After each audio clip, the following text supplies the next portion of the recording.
ankoatrany knaps miopampana ihany koa ny fandaniam-bola fahatany amina miliara ao amin'ny HCC.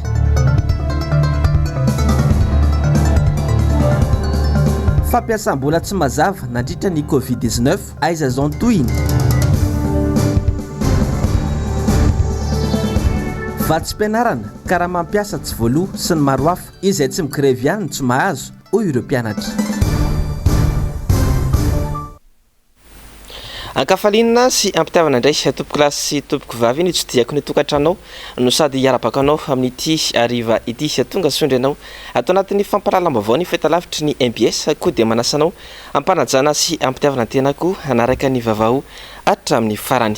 Tapa-bolana mahery zay na inona grevy foana isan'andro teto Antananarivo sy ny tany amin'ny faritra sasany teto Madagasikara.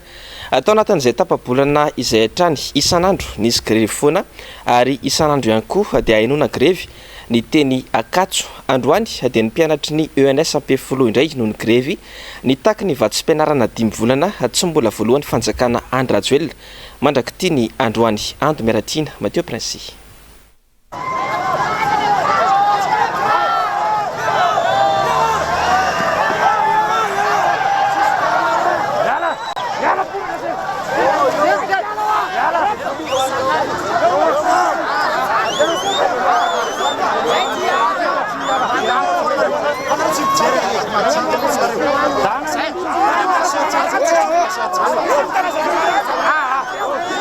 Izay tsy migrevy marina tokoa no tsy mahazo ny anjarany. Kolotsaina hafahafa, kolotsaina nenina novolena tao anatin'ny 4 taona nitondrany Andry Rajoelina, izay taratry ny tsy fahaiza-mitantana nataony. Mamenatra ve ny milaza fa tsy manam-bola ny fanjakana? Nahoana no omena tsipotipotika ny karaha mampiasa sasany? Nahoana no mitangana toy izao ny vidim-piainana eto Madagasikara? Nahoana no tapaka lava tsy ahitam-baolana ny jiro sy rano? Ary nahoana no tara lava ny vatsim-pianarany mpianatra? Androany, dia ireo mpianatry ny ENS ampefolo indray no nitaky ny vatsim-pianarany. Toa lasa kolotsaina nahazatra tao anatin'ny fepitaona nitondrany Andry Rajoelina mantsy ny hoe izay tsy migrevy dia tsy mahazo. Ka ny grevy ireo mpianatra androany nitaky ny vatsim-pianarany 5 volana. Tokony isam-bolana dia mivoaka zany ilay izy. Dia nefany miandry foana zay hoe amoana azy mba ara-dalàna zany. Efa nisy ilay grevy ny polisy, ny tena medicine sy ny amin'ny Akatso dia naomby zalana azo. Fa zay nezaka nalamina foana zay hoe aleo miara-bikiny antsika fa raha mahazo ireo mahazokitsika avy eo. Nefany navoaka calendrier dia niteny eny zay hoe ity calendrier dia lefa makany mpianatra dia zata mpianatra dia nantena daholo zay hoe andray bourse androany. Dia nefany aile izy tsisy akoriny dia miteny amizay le mpianatra miteny le mpianatra no tsika tsy migrevy dia tsy nimena satria zay migrevy nahazo daholo le raha mahita ka mazava draiky. Zay mezaka mandamina foana zay hoe aloha tsika tsy migrevy fa nazaritarika raha tsisy tsy ny mpianatra tetsy zay raha tsy crédible tsony satria miteny zay hoe zao mivoaka bourse miteny tamin'ny herinandro hoe mivoaka bourse tonga amin'ny herinandro tia tsy voaka le izy zany hoe tsy mihaitsony zany zay. Ny fanazavan'ny mpianatra no nahafantarana fa tsy mbola nisy nahazo vatsim-pianarana ny mpianatra ao amin'ny ENS. Hatreto, tsy mbola nahinom-peo momba izao grevy ny mpianatra sy ny mpandrara isaka izay mihetsika izao ny ministera tompon'andraikitra. Eo amin'izay lafim-baovao izay hatrany dia tsy mbola niravina ihany koa ny olan'ny mpandrara sy ny mpiasa eny anivon'ny oniversiten Akatso hatramin'ny androany. Nilaza fa efa naloha tao amin'ny banky ny karaman'izy ireo tamin'ny omaly saingy tsy nisy akora nefa izany raha ny fitarainandreo mpiasa niresaka tamin'ny Jessica Miray sy Tahirinaina tamin'ity androany ity. Raha nanao fitakiana mikasika ny fahatarany fandoavana karamatrany ny mpiasa sy ny mpandrara eny anivon'ny oniversite hatramin'ny fiandohany ity herinandro ity dia nanome tokony fanjakana fandohizany omaly. Tsy toy izay nefa ny zava-nisy raha nambara ny mpiasa. Le tamposta zany le karama dia verina banky izy amin'ity volany ity dia verina banky izy tamin'ity volany ity dia hoe efa misy karama any amin'ny banky zany dia lasa zay nandeha naka karama tany amin'ny banky omaly arivo dia tonga dia vao indray mandeha mananatsofoka karta dia tsy miverina intsony ny karta dia zany efa maly efa tamin'ny 4 vao nandeha nakany amin'ny banky dia efa midy moa zany ny banky dia nandeha nakany amin'ny banky androany maraina dia nanao opposition dia mbola mohainy karamako dia gaga hoe efa ahoana dia lasa nandehanako ao amin'ny gestionnaire dia lazainy fa mbola nanany vola 2 volana hono za dia zay zany ny tena hoe karamako ray manontolo tamin'ity zany efa tsisy tsony efa mbola mohay tiany retarany karama teny hoe misy tsy fahanaovana an'ilay vola amin'ny banky dia ny banky tsy tia lala fa hoe rehefa hoe tonga ny karama dia tazomin-jareo any fotsiny aloha ilay karama dia zay resta hoe ho raisiny eo ny resta manao divandy aloha mahazo dia zay zany mangataka solotena aty amin'ny mpandrarano verte hoe mba hanao intervention any amin'ny banky indrisa nefa hatramin'izao dia ohatra mbola miady vaina koa zay hatramin'izao hoe aizany afaran'ity ty fa tsisy vahaolana maharitra zany izy fa dia vahaolana ohatran'ny anina fotsiny fantareo androany zay migrevy dia mena vola androany tonga ndray afaka ray volana dia zay niverina ny tokona teny amin'ny oniversité indray araka izany ireto mpiasa sy mpandraraha ireto androany maraina akoatra ny fitaka tsy ho izany hoy izy ireo dia efa miandry fitokonana trany ny tompona andraikitra vao mamoaka karama ary taratrany izany hatramin'ny volana aogositra ny makaty zay zany tena mampalahelo anay hoe zay ve ny voasazy avy aminay ve le olana teo amin'ny fataran'ny karama hatramin'izay zany satria zay efa nanomboka tamin'ny volana ho zany ny grevy ohatr'izao tsy nisy valiteny mazava na nisy lehibe zany mba nidina teto aminay na me valiteny mazava anay hoe zao no antony io raka izy na zao no antony fataran'ny karama io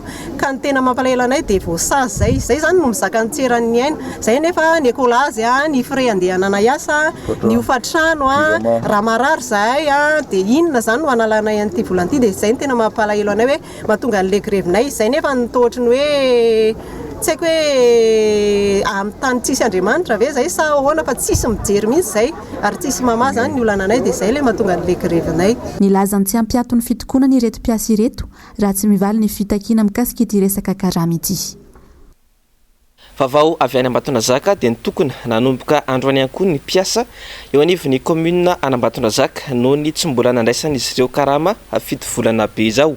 Namafy moa ireo mpiasa fa tsy hisy akory na dia ny service minimum aza. Hosahirana araka izany ireo manandrara ao amin'ny commune raha tsy voava aingana ity olona ny mpiasa ity. Niry Andrenarivony MPS Ambatondrazaka. Mahatsiaro sahirana tanteraka ireo mpiasa eo anivon'ny commune Ambonivohitra Ambatondrazaka ka tsy andray ny asa intsony raha tsy voalohany karaman'izy ireo nandritra ny fito volana hatramin'ny tantanan'ireo nivon'ny fiadidiana tanàna Ambatondrazaka ankehitriny dia indray mandeha isaky ny 3 volana izy ireo vao mandray karama ka lazary lasa tsy zarizary ny fiainana ara-tsosialin'izy ireo. Mahatsiaro sahirana sy mijaly zay ireo olona be dia be tanareo ataoko angamba fa mananjanaka manambady manofa trano mandoa ekolazy zany zavatra zany nefa mahatsaro mijaly zay satria mety efa ty aminay le izy raha mandray karama ray volana izay afaka 3 volana vao mandeha indray ny anankiray satria eo foana zany le fito volana ka tsy masahana mihitsy le fiainana andavanandro efa iraha malala vitim-piainana miakatra ka ataoko angamba fa tsy lavolefina tsony izahay ka mangataka izay ho anareo mpitondra fanjakana maefa aisaka mbara tonga ny rehetrarehetra zere izay eto ampiasa ny commune urbaine Ambatondrazaka manambara mazava tsara mihitsy fa na ny service minimum ary mandritra zao fotoana itakina izao olo mandra-pahitana vahaolana dia tsisy. Nambaran'ny filohan'ny voamerany fitantanam-bola eo anivon'ny mpanolotsaina ny tanàna Ambatondrazaka fa tsy tokony hitranga izao tsy fandoavana karama izao raha tena manao ny fitantanana mangarahara sy ara-dalàna ireo mpanatanteraka eo anivon'ity commune Ambonivohitra Ambatondrazaka ity. Ny fatoerana eto amin'ny tanàna ihany hoy izy dia efa avitana ny karama mampiasa 30 tapitrisa ariary isam-bolana. Raha ny fahafantarana anazy ara-tsifra dia ny location diverse zay fampamifana samihafa 30 millions d'ariary ny karama mampiasa ny commune ato dia reo ihany dia ampy andoavana ny karama ny commune sans tenir compte ny abattoir ny ticket ny rehetrarehetra ny panneau publicitaire ny rehetrarehetra ny panneau publicitaire zany zao ny olana aby dia zao zany ataoko hoe inexistence de contrôle ny tikotiko zao tsisy mandovola. Iteraka fahasahiranana ho an'ny vahoaka pilarara eo anivon'ny commune Ambonivohitra Ambatondrazaka araka izany izao fitokonana ataon'ny mpiasa izao raha tsy misy ny fandraisana andraikitra aingana ataon'ny mpitondra fanjakana. mandeha ila ihany koa ny asan'ny Cour des comptes eto Madagasikara raha namoaka tatitra mikasika ny fampiasam-bola tsy mazava nandritra ny Covid-19 ny Cour des comptes ny volana febroary lasa teo dia akory nefa ny agagany rehetra fa tsy nahenona toy ny intsony ny mikasika ity raha ity mandraky ity ny androany Jessica Miray Tahirinena. Raha vao miresaka hoe Cour des comptes dia anisan'ny vaovao tamin'ity taona ity mikasika ny famoahan'izy ireo ny tatitra ny fitantanana ny vola nandritra ny Covid-19 andiany voalohany ny taona 2020. Fanodikodiana-mbola tsy mazava nataon'ny mpanatanteraka. Fandoavana vola mihoatra ny tokony ho izy, fanaovana faktura roa, fandoavana vola tsy misy fanazavana, ampahany tamin'ny fanodikodiana-mbola tsy mazava ny seho ireo. Tsy nahenona toy ny intsony mikasika ity raharaha ity hatramin'ny androany. Raha ny tapaky ny volana febroary no nivoaka ity tatitra ity. Toy izao ny fanazavana nomeny Cour des comptes raha nanontaniana ny toy ny raharaha. Matoa manolotra tolokevitra sy sosikevitra zay dia adresenay amina mpisehatra mazava tsara dia any amin'izay entité zay ny mandeha ny toy aorinan'ny omenay fempotoana indray izy anatanteraka dia rehefa any aorindrina kely indray dia manao ny fanaraha maso zany hoe suivi de recommandation indray ny ataonay zany hoe tena narahany tokoa ve dia afany amin'ny teny koa hoe zao isanjato ny narahany zao isanjato tsy narahany dia mbola manamafy an'ilay tolokevitra sy sosikevitra teo ny Cour des comptes. Zany eo amin'izay tolokevitra sosikevitra zany nareo fa tsy afaka manao poursuite raha sanatria hoe misy tokoa ny fanodikodianana vola. Raha ohatra ka misy ny fanodikodianana vola dia anjaranay mampita fotsiny dossier makany amin'ny judiciaire satria misaraka mazava tsara ny ordre anankitelo financier administratif sy ny judiciaire. Anjara asan'ny Cour des comptes ny fanaraha maso ny fampiasana ny volam-bahoaka ka mampahafantatra izany amin'ny olom-pirenena amin'ny alalan'ny tatitra. Sehatra maly eo tena tanteraka tsy misy tokony hifandraisany amin'ny parlementaira sy ny gouvernemanta. Mbola anisan'ny olana lalovan'ny Cour des comptes eto amintsika nefa ny tsy fahampiana sy ny lalàna. Ny tena ataoko hoe veriko tena hoe olana sedrainy aloha dia any amin'ny tsy fahampiana fitaovana satria ny olombelona fotsiny dia eo amin'ny 700 mahery kely eo izay no mpitsara ao anatin'ny Cour des comptes misahana ny era Madagasikara. Any amin'ny fitsarana ara-bola koa dia eo ampolony eo mitsara ny faritany iray manontolo. Donc any amin'ny resaka olona aloha zany satria ny olona angambany aloha tena ataoko hoe zava-dehibe indrindra. Dia mazava ho azy rehefa vitsivitsy ny olona ka tia nahazo vokatra bebe kokoa dia tokony ampitaovana bebe kokoa koa izy dia fampitaovana koa zany mazava ho azy eo ambonin'izay. Ao anatin'izay kosa nefa misy koa mifanatsaratsarana ny lalàna ihany. Zany hoe raha ohatra ka ila lalàna mihitsy no mametra ny fetra farany azo andehanana dia arakaraka ny safidiny solotena amin'ny vahoaka ao anatin'ny parlemanta ny manovana izany lalàna zany. Aiza ho aiza ary izao ny toy ny ity tatitra mikasika ny Covid-19 ity efa ho roa volana aty aoriana. Mitentina hatramin'ny 2.7 miliara ariary ny vola nivoaka tsy nisy fanazavana. Mitentina hatramin'ny 1.7 miliara ariary ny fandoavana volana en espèce. Ampahany ihany ireo, saingy hatreto ny any fanazavana nomeny fanjakana dia ny hoe miaina tao anaty amiana goavana isika. Hatreto nangina tsy nisy toy ny intsony ity resaka ity. Taoriany tatry ny Cour des comptes iny dia tokony hisy ny fitsirena ataon'ny organe de contrôle de finances publiques na OCFP izay ahitana ny inspection générale de l'État, ny contrôle financier, autorité de régulation des marchés publics ny ARMP. Raha voamarina fa nisy tokoa ny fanodikodiana-mbola mpanjakana dia tokony hitrantsihatra ny juridiction compétente rehetra toy ny Bianco sy ny PAC ary ny tribunal financier. Mitaky ny fampiarana ny fenitra ara-dalàna mahakasika ny fitrandrana arenan-kibon'ny tany ny fiarahamonim-pirenena ny vondrom-bahoaka itsinjara-pahefana ary ny vondron'olona eny fotony ao anatin'ny faritra Anosy nandritra ny atrikasa ny tanterahan'izy ireo ho tany antoerana. Mitatitra ny Antsipriany momba izay vaovao izay Ando Miaratina sy Tokaramarla. Tontoso tany herinandro teo ny atrikasa mahakasika ny fanatsarana ny tombontsoa azo avy amin'ny fitrandrana arenan-kibon'ny tany madinika ho an'ny fampandrosoana tao amin'ny faritra Anosy. Nandritra izany no nanaova ny fiarahamonim-pirenena fitakiana ny amin'ny tokony ampiarana ny fenitra ara-dalàna mahakasika ny fitrandrana arenan-kibon'ny tany izay mety hiteraka vokatra tsy maro na izany amin'ny ara-tontolo iainana na ara-tsosialy na ara-toekarena raha toka tsy voahaja. Nambaran'izy ireo fa anisany miantoka ny fivelomany ankamaroan'ny mponina ao amin'ny faritra Anosy ny asa fitrandrana arenan-kibon'ny tany. Maro amin'izy ireo anefa no tsy mahafantatra ny lalàna amin'ny fitrandrana. Misy ny fanambarana tsy marina mikasika ny lanjam-bokatra izay ataon'ny mpandrarà arenan-kibon'ny tany. Tsy ara-dalàna kanefa ekena ny fitrandrana eny amin'ny toeram-pitrandrana sasany. No marin'izy ireo ihany koa fa tsy ampy ny tamberimbedy miverina ny amin'ny komina izay ivoahan'ny vokatra. Marefo ny fampiarana ny lalàna. mangony fotsiny famoana entana tsara-dalàna na antsokosoko sy ny fisalovana ny rafim-panjakana hafa amin'ny sehatry ny arenan-kibon-tany. Malohany dia mitaky ny ametrahana kooperativa iraisana ny mpitrandraka madinika ahafahana mampiatra ny vidim-bokatra iraisana. Zava-dehibe ny fanamafisana ny fampahafantarana isaky ny fokotany mihitsy ny lalàna mifeny fitrandrahana arenan'ny kibon-tany ary fametrahana tompon'andraikitra anara-maso ny fitrandrahana eny fotony. Mila jeren'ny fanjakana akaiky ihany koa ny fomba anamaevanana ny antota taratasy fahazon-dalana hitrandraka mba hisitrahany ponina eny fotony izo anao izany ka ampiato ny taratasy fahazon-dalana anondrana na anangom-bokatra rehefa tsy manaja ireo fepetra manan-kery.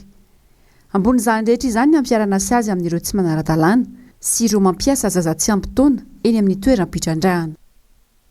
Nisy kosa ny fampiofarana notanterahany fiarahamonam-pirenena teny Ambatonakanga-teny tamin'ity androany ity mikasika indrindra moa ny anjara andraikitra izy ireo ho fanampina ny fitsarana ara-bola no anton'izany.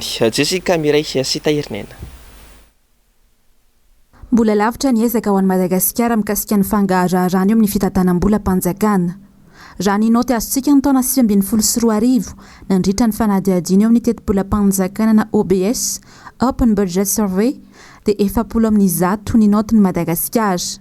20% anefa ny fetra farany tokony hotratrarina na moyenne na maneran-tany. Firenena 70% maneran-tany no anaovana ity fanadihadiana ity.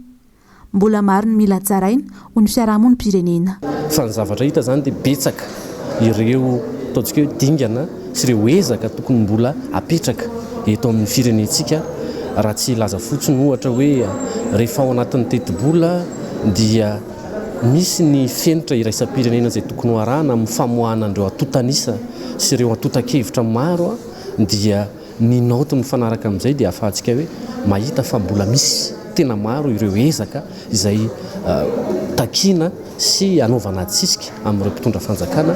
Ahafahana miditra antsehatra amin'ny fitantanam-bola mpanjakana nisy ny fiofanana no tanterahin'ny fiarahamonam-pirenena androany izay aritra 2 andro. Ny zava-dehibe ao anatin'ilay izy dia hoe misy traikefa izay tovozina izay omeny zareo amin'ny Cour des comptes ihany koa mba ahafahan'ireo firaisamonim-pirenena mandray andraikitra mandray ny anjara tandrify azy eo amin'izay fametrahana an'izay fangararana izay fa indrindra ny fangararana fitantanana ara-bola eto Madagasikara. Afrika Atsimo aloha izany ny firenena aty Afrika tsara naoty indrindra amin'ny fangararana fitantanam-bola mpanjakana.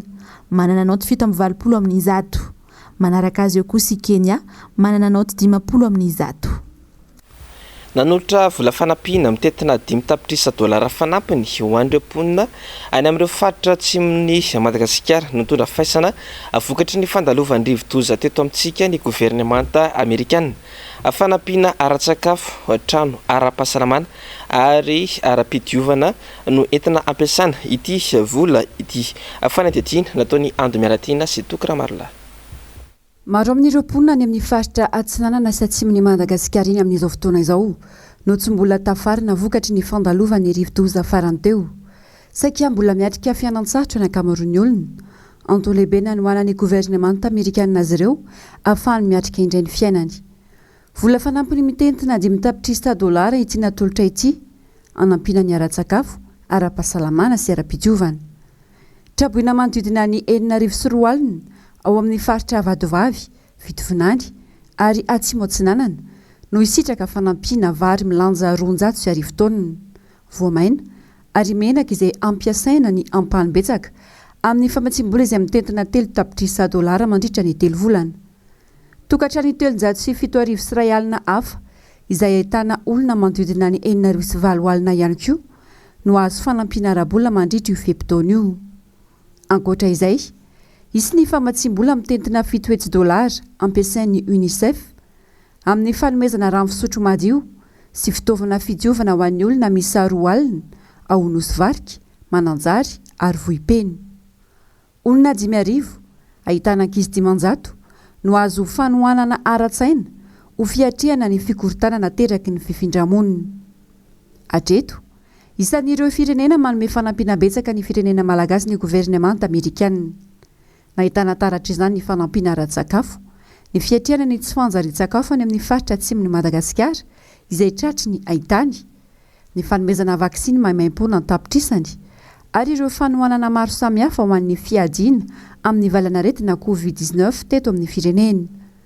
Andrasana kosa ny fanohanana ataon'ny fanjakana malagasy manoloana ny fahasahiranana mahazo ny mpiray-tandrazana amin'izao fotoana izao.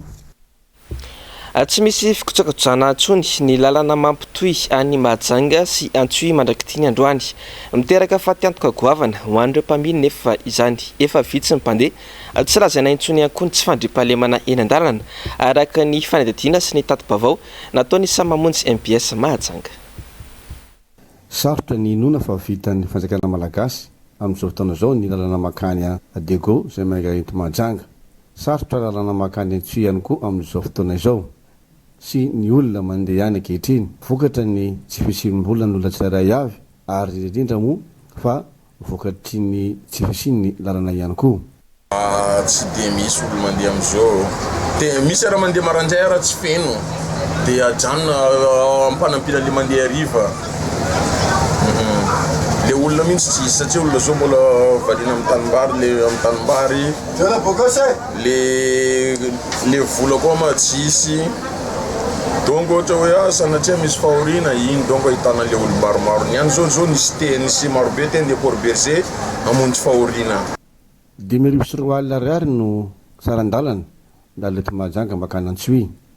Eo aloha ny resaka tsy fandriampahalemana matetika misy eny an-dalana ary ihany koa ny fanambahana ho an'ny fiara satria dia lalana ratsy dia ratsy. Lalana amin'io ma ratsy ary gazoaly karaha ozy reo fa hiakatra zany amin'ny farany volana ty.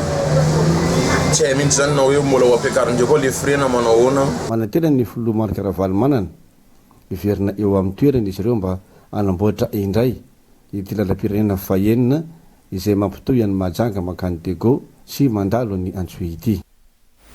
Ny vaovao tapatapany zazavavy 17 taona monja zanaka mpandrarany fonja miasa ao Bealalana no naolana gadra iray ny herinandro lasa teo fantatra fampetrajery eny akaiky ny fonja ity zazavavy ity ary tsy niasa fa namonjy fiofanana taty andrenivohitra ny iray niteraka azy tamin'io fotoana io niditra ankeriny atao an-trano ilay gadra nanapatra ny filandratsiny avy hatrany tamin'ilay zazavavy. Raha ny vaovao nentiny mpandrarany fonja miasa ao an-toerana nanao raharaha tany Antsaramaso nandritra ny tontolo andro ilay vaofonja saingy tena velany ny liba izy rehefa nody ny ariva iny ka izao navandoza izao.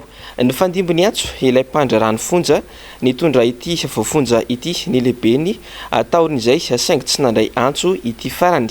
Nentina namonjy toeram-pitsaboana ilay zaza ary efa misokatra ihany koa ny fanadihadiana ka andrasana ny toy ny raharaha. Vaovao ny fanatanjahantena ataorin'ny Makiu Junior izay anainga eto Madagasikara hiatrika ny trophée Bartes amin'ny fiadinan'ny tompon-dakany Afrika latsaka ny 20 taona ny alakamisy ho avy izao dia fantatra ihany koa fa hiazo ny Kampala any Uganda ny ekipa pirenena malagasy taranja rugby sokajy lehilahy na ny Maki 7 hiatrika ny lalao fifanitsanana amin'ny fiadina ny tompon-daka erantany 2020 sy 2020 ny 13 sy 14 aprily ho avy izao. Firenena afrikana 14 no andray anjara amin'ity fifanitsanana ity izay ahitana ny Tunisie, Namibie, Burundi, Maurice ary Cameroun. Raha ny vaovao dia ny herinandro aorian'ny fiangan'ireo sokajy zandriny no anainga ireto ekipa ireto hiatrika ity fifanitsanana ity. Eo am-piomanana sady ihany koa amin'ny lalao hotanterahana ny volana May ho avy izao ireto Maki sokajy vehivavy ireto. Ny vaovao maresaka iraisam-pirenena dia miatraiky miteraka fahampotehana fotodrafitra samaro ny ady misy eo amin'ny Rosia sy Ukraine amin'izao fotoana izao. Fantatra raha ny tarehimarika navoaka ny UNICEF fa efa mahatratra hatrany amin'ny 350 ireo ivitoerana ara-kolontsaina simba sy potika vokatry ny ady. Ny antsipriana izay avy hatrany ary atanteriny Andomiaratiana sy Tokiramarola. Ankoatra ireo tranona sivily fotodrafitra samaro rava avokatry ny ady misy eo amin'ny Rosia sy Ukraine amin'izao fotoana izao raha ny tatitra navoaka ny UNESCO. Tady ndomdoza malonjany ihany koa ireo ivitoerana ara-kolontsaina samihafa izay efa mitotaly mandodina ny 50 ireo simba sy rava avokatry ny zera-bomba sy ny ady. Ahitana toeram-pivavahana 7 trano manatantara 4, tranom-bakoka 4 ady tsangam-bato 4 ireo simba ireo raha ny vokatra avonjomaika tsy ofisialy navoaka ny UNESCO hatrandry. Mitoy ny famakafakana sy ny fanadihadiana amin'ny alalan'ny sary zana-bolana ataon'ireo manampahaizana eo anivony ity fikambanana iraisam-pirenena ity ahafahana manao tatitra samihafa mahakasika ny tranga. Ny 5 tamin'ireo ivitoerana ireo dia tao amin'ny faritra Chernihiv ao avaratra, 5 hafa tao Kiev, 17 tao Kharkiv ary ny sasany tao andrefana atsimo ary atsinana ny Kiev. Hatreto tsy mbola nazona tatitra kosa mahakasika ireo ivitoerana ao Mariupol na Kherson, toerana roa izay potiky ny tafika rosianina. Hatramin'ny atombohan'ny fifandonana teo amin'ny firenena rotonta, ny asa arinanao nezaka rehetra amin'ny fiarovana ny fananana ara-kolotsaina Ukrainiana ny UNESCO, izay niara niasa tamin'ireo fikambanana manampahaizana samihafa tao an-toerana mba hisoroana ny fahavoazana tampoka eo amin'ireo vakoka mampiavaka ity firenena ity. Isan'ireo aray masokaiky amin'izany katedraly Saint-Sophie izay voasokajy ho isan'ireo vakoka maneran-tany. No mafisiny ity tale jeneraly ny fikambanana iraisam-pirenena ity fa andrainy andraiky ny amin'ireo izay manitsakitsaka ny fenitra momba ireo ivitoerana ara-kolotsaina samihafa izy ireo amin'ny mampiaro ny fananana ara-kolotsaina azy. Ny voalohan'ny volana aprily teo ihany koa dia manao antsoavo amin'ireo matianina sy ny olona rehetra misehatra momba ny varotra ny fananana ara-kolotsaina ny UNESCO mba tsy andray anjara amin'ny varotra na fanafarana na fanondranana fananana iombonana. Miompampana ny fandanimbola tsy aradrariny eo anivon'ny fitsarana avo momba ny lalam-panorenana amin'izao fotoan-tsatro lalovan'ny vahoaka malagasy izao dia misy olombitsy efa misitraka tombontsoa maro no mbola manana sy maka volam-bahoaka amina miliara. Nantsiprian'izay avetrany ary eo amin'ny sary sindratsara ny tokora marla. Tsy mbola tapitra ny resabe momba ny volabe nosotrahany ny tale jeneraly ny CNAPS dia io fampotra indray ny dossier momba ny fandanimbola be fahatany ao anatin'ny HCC na ny fitsarana avo momba ny lalam-panorenana amin'izao fotoana izao. Ankoatra ny karama, ny endamité sy ireo tombontsoa manokana miompampana azon'ireo mpikambana mandrafitra ny fitsarana avo momba ny lalam-panorenana dia fantatra izao fa misy sora-bola be miompampana tsy mazava ao amin'ity androm-panjakana ity. Misy ligne de crédit ao amin'ny compte 6770 izay mahakasika na resaka fifidianana mahitanay sora-bola miompampana ary netretina ho ampiasaina amin'ny tsy tokony ho izy satria nambara tamin'izany sy ny voasoratra ao dia hoe anaovana mission any amin'ny province sans zavatra any dia mipetraka sady eo ny fanontaniana hoe ny HCC nga moa hatramin'ny oviana nanao mission any amin'ny province, hatramin'ny oviana ny HCC no manana ratsamangaika na antenina any amin'ny zany province na any amin'ny faritra na any amin'ny commune any eo loha zany dia mipetraka amin'ny fanontaniana. Ny faharoa dia mitondra ny lohateny hoe élection io compte 6770 io dia mipetraka ndraiky io ny fanontaniana hoe fanga moa misy élection prévue netreretinao atao amin'ity taona ity ary ny antsiprian'izany satria ny total zany vola ny sora-bola ao anatin'izany compte izany dia 1,470 millions d'ariary, zany eo amin'ny 7 lavitrisa mahery kely eo 7 milliards de francs eo. Akoatr'izay ny zavatra hita ihany koa dia efa misy zavatra mifampiditra, misy fandaniana efa mifampiditra zany hoe raha fijerina azy sy ny fijeriny teo anivon'ireo le teknisianina any anivon'ny ministère ny fitantanam-bola dia efa misy compte mifampiditra ao anatin'izany. Misy resaka déplacement, misy resaka fandaniana ao amin'ny resaka ara-tsakafo, misy fandaniana ao amina resaka séminaire, misy fandaniana nefa mahakasika ny resaka hoe colloque, misy fandaniana ao amina resaka hoe mety kojakoja olanina amin'izany. Dia ny tiako tenenina hoe misy zavatra tsy mazava satria 1,460 millions d'ariary olanina ao anatin'ny taona iray ho anina androm-panjakana izay efa misitraka tombontsoa na karama ny resahana na tambo-karama resahana na avantage nature ny resahana dia efa manana tombondahany hoarina amin'ireo androm-panjakana tsy sanatria malahelo akory. Fandatsana ny vahoaka malagasy efa latsaka kady noho ny fantrana lalina izao zava-misy izao. Ny vahoaka miady amin'ny fiainana andavanandro ny mpitondra kosa mameno paosy arak'izay tratrany amin'ny alalan'ny volam-bahoaka ihany. Dia ho gaga ve isika raha toy izao ny toerana misy ny vahoaka malagasy? Ho gaga ve isika raha manao ny fomba rehetra hitazomana sezany ireo olombitsy ireo? Fa mandrakity ny androany tsy mbola navoaka ny Andra-Joel sy ireo mpiara-miasa aminy ny didy fampiarana ilay lalàna 1.4 tsipika 8.10 izay lalàna mifeny satany lehibe ny mpanohitra eto Madagasikara. Manao antsoavo amin'ny solombavambahoaka Brunel Razafintsandraofa araka izany ny solombavambahoaka lany tamin'ny anarany Antokotima anazavany momba izany. Fanetejina eo amin'ny sary Sindra-tsariny Mathieu Prince. Tsy mety avoaka ny Andra-Joel sy ireo mpiara-miasa mihitsy ny didy fampiarana ilay lalàna 1.4 tsipika 8.10 izay mifeny satany lehibe ny mpanohitra eto Madagasikara.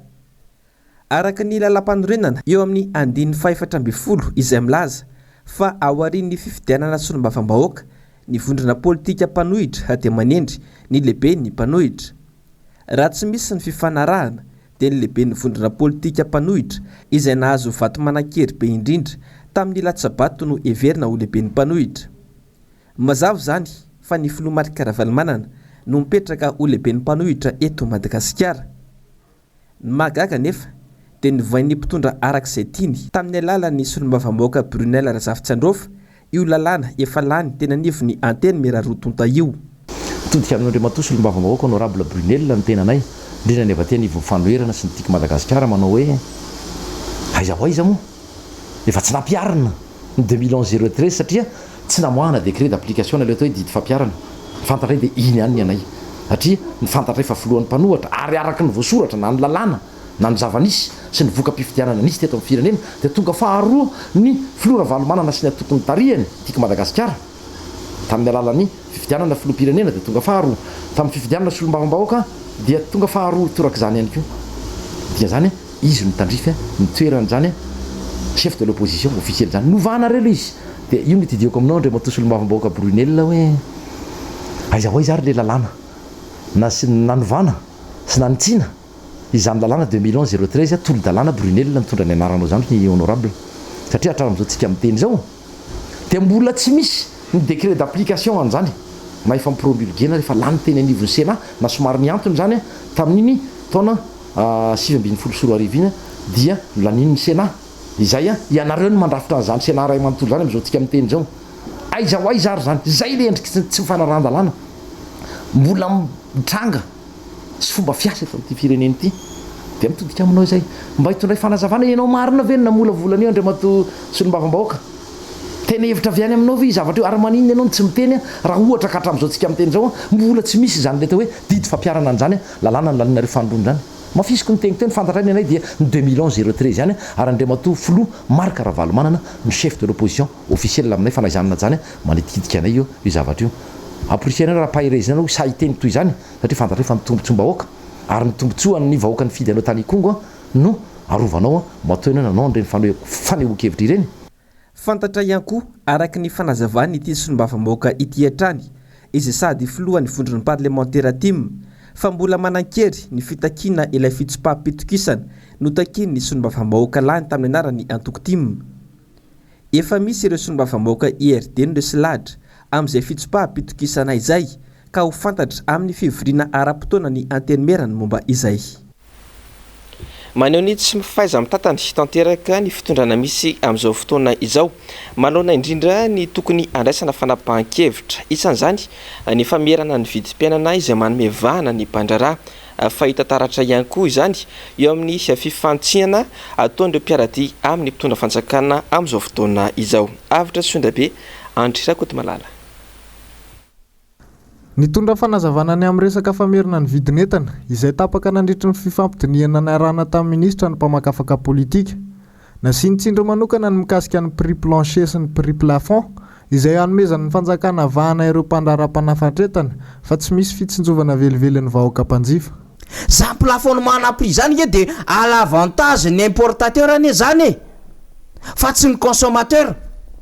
Zany hoe manome tombony ho an'ny mpanafatra entany zany fa tsy ho an'ny mpanjifa satria mametraka le plafonnement na prix ny hoe eto mifarany ambony dikan'izay zany tsy hiditra perta mihitsy ary tsy varotra anatin'ny masokarena mihitsy ny importateur fa ny mpanjifa no tsy maintsy mifafankihoana fa naninona ny fanjakana tsy afaka nikarika prix plancher zany prix plancher zany de hoe ahoana tsy ahafatin'ny importateur nefa ihany ko tsy avoadona ny consommateur sady tsy mamono ny reniny tsy mamono ny zanany zany prix plafond zany any de zao hoe prix maximum zany exigé par l'état io hitatsika io de akany lalàna 2018-020 zay raha sy diso député Mamirabe indrindra de hoe faizina hiarany lalàna zay mihoatra amin'io le teo ary ambanin'io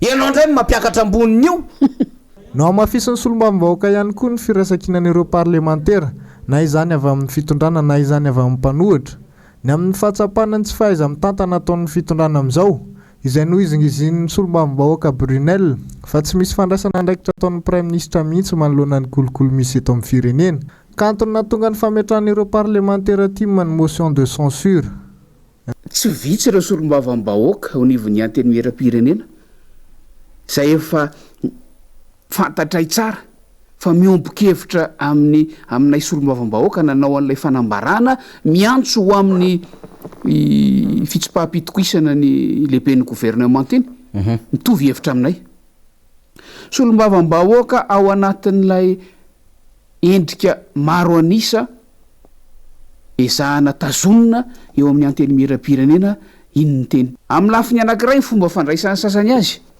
indrindra ny namany any anatin'ny inony te izy vondrona misy azy ihany sy ny ankolafy de hoe mpamadika rehefa manakina fitondrana fa samy mahalala angentsika fa nihira zafy manatany fa eo amin'ny fitantanana raha tena mpitantana tsara ianao ary raha tentana mpitantana mahay ianao de amin'ny alalan'ny tombanezaka ivoahan'ny zava-misy ny mety sy ny tsy mety isin'ny fanakianana zay le ataon'ny ankizy hoe mahazaka kina ary ahafahana manatsara zavatra ny fandarana global news sy ny fandarana sailaso avetrany no arainao aorin'izao fotoana ny fampirahalambavao izao aorizay kosa ny horonatsary iray miseho fa mitondra ny lohateny hoe le chevalier black no arainao ny sampana fampirahalambavao de mamy fotoananao ho amin'ny rampitso amin'ny ora tahaka ny mazatra hatrany velona tompoko